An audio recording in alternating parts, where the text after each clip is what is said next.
شہریار دواخانہ ایک تازہ ہوا کا جھونکا ہے۔ گزشتہ 1 سال سے بفضل ہی تعالی ہم کامیابیوں کی منزلیں سمیٹ رہے ہیں اور لوگوں کا علاج بڑی کامیابی کے ساتھ ہو رہا ہے۔ میں یہ نہیں کہتا کہ ہر مریض ہم سے شفا یاب ہو رہا ہے، ہاں البتہ یہ ضرور کہہ سکتا ہوں کہ اللہ رب العزت کے فضل و کرم سے 99% مریض جو ہے ہمارے علاج سے مطمئن ہو رہے ہیں، شفا یاب ہو رہے ہیں۔ ناظرین محترم، قانون فطرت ہے کہ جو چیز انسان کے لیے زیادہ ضروری ہوتی ہے وہ چیز انسان کو حاصل کرنا بھی اتنا ہی آسان ہوتا ہے۔ میں پہلے بھی مثالیں دے چکا کہ پانی کا حصول کتنا آسان ہے، اس لیے کہ وہ انسان کے زندہ رہنے کے لیے انتہائی ضروری ہے، اور اسی طرح آکسیجن کا حصول بھی انسان کے لیے انتہائی آسان ہے، کیونکہ انسان کے زندہ رہنے کے لیے آکسیجن کی اجزائے نسیمی کی انتہائی ضرورت ہوتی ہے۔ اسی طرح علاج انسان کی انتہائی بنیادی ضرورت ہے، تو یہ کیسے ممکن ہے کہ علاج معالجہ قدرت نے مشکل بنایا ہو؟ اور مزاجوں کی تقسیم کو سمجھ کر جب ایک معالج آپ کا علاج کرتا ہے تو آپ کا فرض ہے کہ آپ اس کے بتائے ہوئے اصولوں کو فالو کریں اور اس کے مطابق اپنی دوا کو کھائیں، اس کے مطابق اپنی غذا کو استعمال کریں۔ اللہ رب العزت کے فضل و کرم سے جب ایک مریض ہمارے بتائے ہوئے اصولوں کو فالو کرتا ہے تو وہ بڑی بڑی پیچیدہ امراض سے چند مہینوں میں، چند دنوں میں نجات پا لیتا ہے۔ ناظرین محترم، لوگ جن امراض کو لا علاج قرار دے دیتے ہیں، اللہ رب العزت کے فضل و کرم سے آپ آ کے خود ملاحظہ کیجئے کہ وہ کس طرح شفا یاب ہو جاتے ہیں۔ جب وہ میرے پاس آئے تو بفضل ہی تعالی میں نے ان کو بالکل سمپل اصول بتائے اور سادہ ہربل میڈیسن دی، جس سے وہ شفا یاب ہونا شروع ہو گئے، اور بفضل ہی تعالی بہت سی ایسی مثالیں دی جا سکتی ہیں۔ میرے پاس ایک مریض آیا جو لاہور کے بڑے بڑے اسپیشلسٹوں سے 2 سال تک اپنا برین ہیمبریج کا علاج کرواتا رہا، لیکن اس کے باوجود اسے کوئی فائدہ نہ ہوا، اور الٹا اسٹیرائڈ اور کیمیکل زدہ دواؤں سے اسے نقصان ہوا۔ بڑی بری حالت تھی جب میرے پاس آیا، تو میں الحمدللہ جب اس کا علاج معالجہ شروع کیا اس کی نبض اور مزاج کے مطابق، تو بفضل ہی تعالیٰ وہ 1-1.5 ماہ کے علاج ہی سے اس قدر شفا یاب ہو گیا کہ اب اپنے پاؤں پہ چل کے آتا ہے۔ اس کی قبض کا بھی ازالہ ہوا، اس کے ہائی بلڈ پریشر کو بھی ہم نے کنٹرول کیا۔ اور اسی طرح میرے پاس ایک چوچک سے مریض آیا جو تحال کا مریض تھا، بچہ تھا 15 سال کا، وہ بھی سالوں سال تک اپنا تلی بڑی کا علاج کرواتا رہا، لیکن اس کو کوئی فائدہ نہ ہوا۔ بفضل ہی تعالیٰ 1 ماہ کے علاج سے ہی وہ شفا یاب ہو گیا۔ الرجی کے مریض، ہیپاٹائٹس کے مریض، ٹائیفائڈ کے مریض، شوگر کے مریض، اور اسی طرح معدہ کے امراض میں مبتلا مریض بے شمار ہمارے پاس تشریف لائے اور وہ شفا یاب ہوئے۔ یقیناً آپ بھی شفا یاب ہو سکتے ہیں۔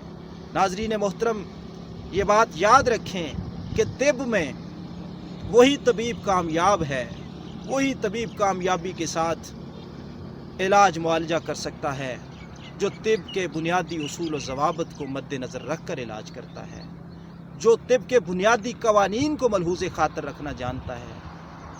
لیکن لوگ ایسے لوگوں کے پاس جاتے ہیں جن کو طب کے بنیادی اصول و ضوابط تو کجا، ان کو طب کی حروف ابجد کا بھی پتہ نہیں ہوتا، اور پھر وہ بدزن ہو جاتے ہیں طب سے، حالانکہ طب کا اس میں کوئی قصور نہیں ہوتا۔ اصل میں قصور ان لوگوں کا ہوتا ہے جو غلط لوگوں کا انتخاب کرتے ہیں، جو غلط معالجین کے پاس جاتے ہیں۔ لہٰذا یہ ہربل طریقہ علاج سب سے بہترین طریقہ علاج ہے، ہربل طریقہ علاج سب سے مؤثر طریقہ علاج ہے۔ شرط یہ ہے کہ جس معالج سے آپ علاج کروا رہے ہیں وہ معالج اپنے فن کو کما حقہ جانتا ہو۔ ناظرین محترم، یہ قدرت کا طریقہ علاج ہے، یہ وہ طریقہ علاج ہے جو نیچرل ہے، جو فطری ہے۔ ہم کیا استعمال کروا رہے ہیں؟ وہ چیزیں جو زمین میں خدا تعالیٰ کی قدرت نے پیدا کی ہیں، ہم وہی تو چیزیں استعمال کروا رہے ہیں۔ وہ چیزیں جو آپ کچن میں استعمال کرتے ہیں، ہم انہی کو بطور دوا استعمال کروا رہے ہیں۔ یہ لونگ، یہ دار چینی، یہ ہلدی، یہ ملٹھی اور یہ تیز پات، یہ پودینہ، یہ ادرک، یہ سب کچھ کیا ہے؟ یہ آپ کے کچن ہی کا سامان ہے جو ہم آپ کو بطور دوا دیتے ہیں۔ ناظرین محترم، یہ وہ دوائیں ہیں جو قدرت نے پیدا کی ہیں، اور یہ وہ دوائیں ہیں جو انبیاء کرام استعمال کرواتے آ رہے ہیں، جو سینکڑوں سالوں سے انبیاء کرام نے اپنے لوگوں کو، اپنے امتیوں کو علاج کے طور پر دیں۔ ناظرین محترم، یہ ہربل طریقہ علاج وہ طریقہ علاج ہے جو انبیاء کا طریقہ علاج ہے۔ یہ وہ طریقہ علاج ہے جو ہمارے اکابرین کا طریقہ علاج ہے۔ یہ وہ طریقہ علاج ہے جو صدیوں سے ہمارے اکابرین کی زندگیوں کا نچوڑ ہے۔ ناظرین محترم، ہربل طریقہ علاج کی طرف آج پوری دنیا واپس آ رہی ہے۔ یہ بات میں آپ کو ببانگ دہل کہہ سکتا ہوں، ڈنکے کی چوٹ پر یہ بات میں آپ کو کہہ سکتا ہوں کہ آج ہربل طریقہ علاج کی طرف پوری دنیا واپس آ رہی ہے۔ دنیا کو اس بات کا ادراک ہو چکا ہے کہ سب سے زیادہ مؤثر اور بہترین اور انسان کی فطرت کے قریب جو طریقہ علاج ہے وہ ہربل طریقہ علاج ہے۔ یہی وجہ ہے کہ آج یورپین کنٹریز میں جو ہے کروڑوں اربوں ڈالرز تک ہربل میڈیسن کا بزنس پہنچ چکا ہے۔ اور میرے استاد محترم حکیم محمد ظفر اللہ امبالوی صاحب مدہ ذلہ العالی فیصل آباد والے، وہ فرمایا کرتے ہیں کہ اگلی صدی ہربل کی صدی ہے۔ بفضل ہی تعالیٰ لوگوں کے اندر یہ شعور بیدار ہو رہا ہے، بہتر اور مؤثر طریقہ علاج۔ ناظرین محترم، سینکڑوں سالوں تک ہمارے اکابرین نے اس طریقہ علاج پر جد و جہد کی، اور یہاں تک کہ تمام تر جتنے بھی طریقہ ہائے علاج ہیں ان سب کی ماں جو ہے وہ طب یونانی کو اور طب اسلامی کو قرار دیا جاتا ہے۔ Mother of all way of treatments, القانون، بو علی سینا نے القانون لکھی، 22 جلدوں پر مشتمل ہے۔ حکیم بو علی سینا، بو علی سینا وہ جو امام طب ہے، انہوں نے القانون لکھی۔ القانون کے عربی سے انگلش میں تراجم جو ہے وہ ہوئے، اور سینکڑوں سالوں تک آج تک یورپ کی بڑی بڑی میڈیکل یونیورسٹیوں میں القانون پڑھائی جاتی رہی، آج بھی پڑھائی جا رہی ہے۔ ناظرین محترم، آپریشن کی دنیا میں سب سے پہلا نام ابو القاسم الزہراوی کا نام ہے۔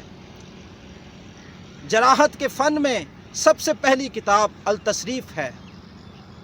آپریشن پر سب سے پہلی کتاب بھی ایک حکیم نے لکھی، التصریف، اور وہ کتاب آج کے دن تک آپریشن کی سب سے بنیادی کتاب مانی جاتی ہے، جو عربی میں لکھی گئی اور اس کا ترجمہ انگلش میں